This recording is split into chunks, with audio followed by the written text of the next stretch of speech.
author Paul Rushworth-Brown, and welcome to Book Fair Australia in Sydney. Today I'm here with the wonderful Claudia Harrison, who has just written a novel, Leading Me to You. Claudia, welcome to Book Fair Australia. Thank you for having me. So Claudia, tell us about your new novel. Okay, so this is the first of a couple of novels. And it just initially started with literally a sentence, and I was just saying that just yesterday I was thinking about how it begun, and it was really just, I had this vision of a little girl sitting under a tree, which is kind of what I used to do when I was a kid back in the 80s in Sydney, and the trees were so large and beautiful, and she sat at this tree and then she just turned into a different character. Basically the story from that evolves into a story about a lady who is a mum and a wife, which is what I know really well. That's what I was raised to be, as a mum and a wife. And she was like, living this life, and she thought it was the life that she always wanted to live. But at the same time, she was feeling like something was missing, and so she steps out one day, she's got the shits with a hubby, and she steps out to do something a little different. So instead of coming home and doing the cleaning and the cooking and looking after children, she goes out for a coffee, and this guy recognises her, and he puts her in touch with her friend, and her friend is someone she hasn't seen since she was 13, and this is the kid that is at that tree that I was talking about. She hasn't seen her since she was 13, and this lovely girl, her name is Chloe, and Chloe actually is only 5 days from dying from a terminal illness. And I know it sounds really awful, but it's a beautiful story of bonding. So these two bond over these 5 days. Not exactly the whole 5 days, but a big part of those 5 days. And in that process, Emma learns all these things about her life that she didn't know about. And so what happens is that she then goes on this crazy journey where she's trying to overcome grief at the same time as, unknowing what she now knows. So I want to lead this path that I've always been raised to live, but this new life keeps just drawing her in a different direction. So it's the story of Emma and what happens with her. There's a bit of love, and there's a lot of, family conflict. Sounds very emotional. It is. So is this going to make me cry? Yeah.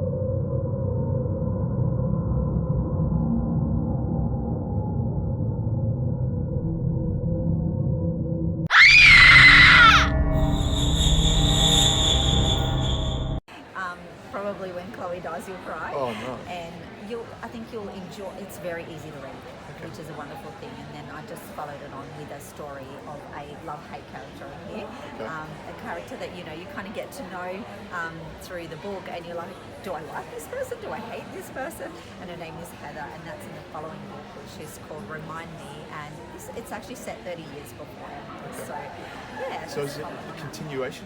It is. Yeah, okay, it is, but a continuation, but in reverse. Like you're kind of like filling in the blanks between when Heather and then the connection to Emma. Okay.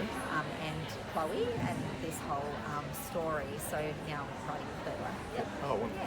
Yeah. Now, you two novels under your belt. You've got a third one on the way. I do. What do you think literary success is for you? Yeah, so I give this a lot of thought. This is a hard one for me because I just love writing. So I wrote for the love of writing. Right. I didn't actually ever think I would be publishing a book, but then I thought, I love this book so much, I just wanted to share it with people. Yeah. And I feel like most people have enjoyed it as much as I've enjoyed writing it. Okay, wonderful. So that to me is a huge element of success. Yeah. It doesn't even feel successful to me when I sell a book as much as when I get a feedback from someone who sends you like that message and says, oh my God, I love this so much, I couldn't put it down. If people tell me that, then I feel successful. I have a similar philosophy. If one person reads my novel and they say they enjoyed it, that's success to me.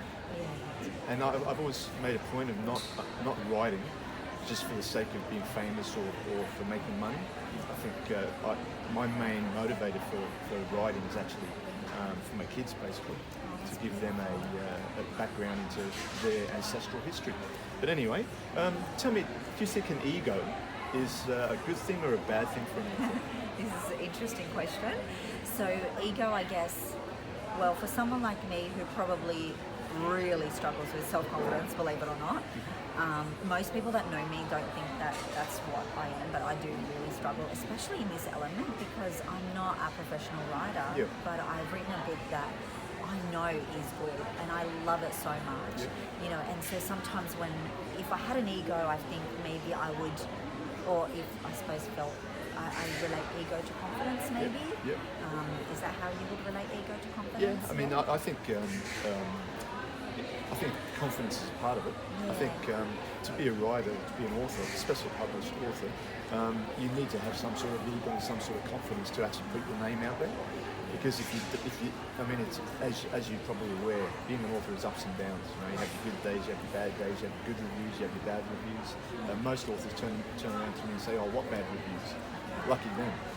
Yeah, well, that would be me, and I wish I had some bad reviews, but I'm also, I have that element of fear of bad reviews, and I suppose that's where the ego comes into it. If I push myself out there a little bit more, then I guess I know I would definitely get bad reviews, because, you know, I'm an amateur author, but at the same time, when other people who don't write look at it and read it and say, wow, you wrote this, like, you can't call yourself that, but I see myself as that in that sense. So I think when it comes to ego, you really got to establish, you know, I don't want to be overconfident, but at the same time, I don't want to be underconfident. So I think there's positives and negatives to that, if that makes sense.